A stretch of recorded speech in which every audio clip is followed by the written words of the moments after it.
En attaquant Koursk, l'Ukraine a commis les mêmes erreurs que les Allemands en 1943.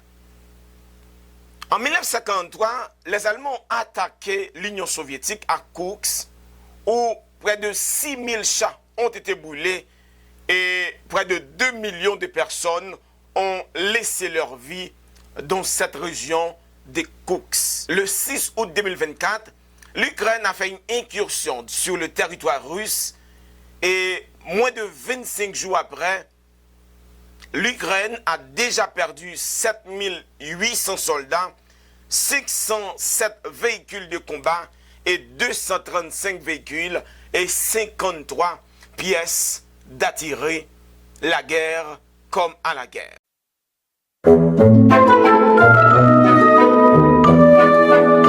En 1943, plusieurs batailles cruciales opposèrent les forces alliées aux forces allemandes. Parmi ces batailles, il y avait la bataille de Stalingrad et puis la bataille de Koursk. D'abord la bataille de Stalingrad. Bien que la bataille ait commencé en 1942, elle s'est terminée en février 1943. Elle fut l'une des batailles la plus sanglantes et la plus décisive du conflit. Stalingrad était une ville stratégique pour les Allemands. Non seulement pour sa valeur symbolique portant le nom de Staline, mais aussi pour son importance industrielle. Le déroulement de cette bataille. Les forces soviétiques, après avoir résisté à un siège féroce, lancèrent l'opération Uranis en novembre 1942.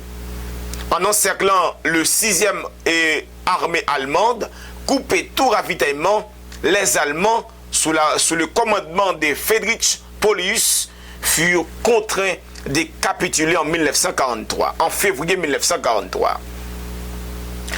La conséquence de cette bataille, c'est que la défaite allemande à Stalingrad marqua un point tournant sur le front de l'Est. Elle brisera le moral des Allemands et initia une série de contre-offensives soviétiques qui repoussaient les forces allemandes vers l'Ouest. Mais l'une des batailles les plus décisives, c'était la bataille de Koursk. En août 1943, après la défaite de Stalingrad, les Allemands tentèrent de reprendre l'initiative sur le front l'Est avec l'opération Citadelle, visant à encercler les forces soviétiques autour du saillant de Koursk. La bataille de Koursk est connue pour avoir été la plus grande bataille de chars de l'histoire, impliquant plus de 6000 chars, 2 millions de soldats et des milliers d'avions. Les forces soviétiques bien préparées parvinrent à contenir l'assaut allemand et lancer une contre-offensive massive. Conséquence, la défaite allemande à Koursk a affaibli considérablement l'initiative stratégique de l'armée allemande sur le front Est. Les soviétiques entamaient alors une avancée inexorable qui mène finalement à Berlin. L'Ukraine a commis les mêmes erreurs que les Allemands. Les Allemands attaquaient Koursk. En août 1943, l'Ukraine attaque maintenant Koursk de nouveau en août 2024.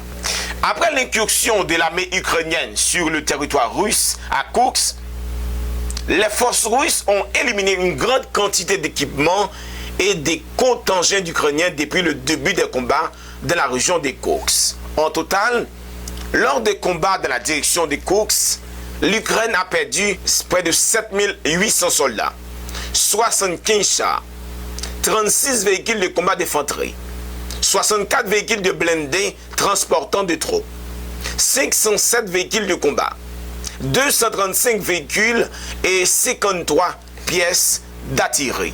Et par ailleurs, l'Ukraine a perdu 15 lance-roquettes multiples, dont 4 HIMARS et 1 MLRS.